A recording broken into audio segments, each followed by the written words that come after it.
لسم سپارہ سورلسم رکو سورہ توبہ اتم رکو. بسم اللہ الرحمن الرحیم.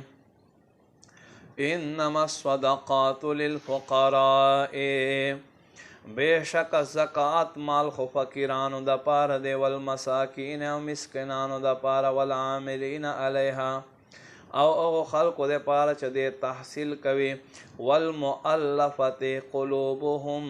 او هغه چې زړونه اسلام ته محبت سره ډکول وي، وفي الرقاب او د غلامان آزادولو د پاره، والغارمین او قرضدارو د پاره، وفي سبیل الله او خلقو د پاره چې مسافر وي،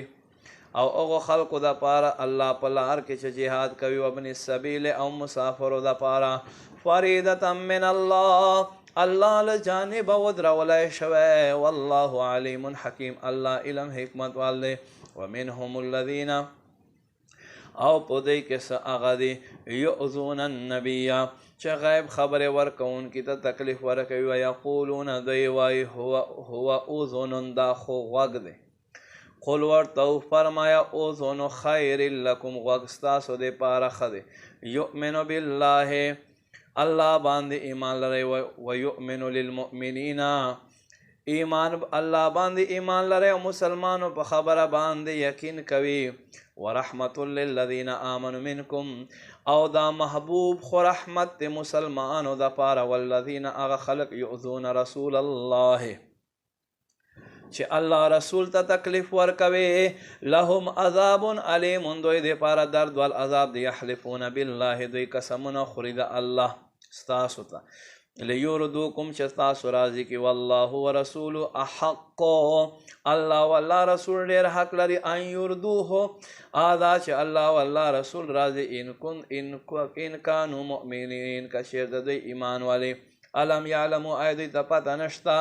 انه بشک من یحادد الله ورسوله څوک چې خلاف وکړي د الله او د الله رسول، فان له نار جهنم خالدا فیها بشک د دې پاره جهنم وال اور د چې همیشه به په دې کې اوسي. ذلک الخزي العظیم دا غټه رسوایی ده، یحذر المنافقون ان تنزل علیهم سورة منافقین یره لري دا چې یو صورت راښکته شي، تنبئهم بما فی قلوبهم او محبوب ته پته ولګي د دوی هغو خبرو، مسلمانو ته پته ولګي چې د دوی منافقینو په زړه کې دي. قل استهزئوا محبوبه ورته وفرمایه خندا کوئ، ان الله مخرج ما تحذرون بېشکه الله ظاهر کوونکی دی هغه څه چې تاسو یره لرئ. ولئن سألتهم او که ته دوی نه تپوس وکړې،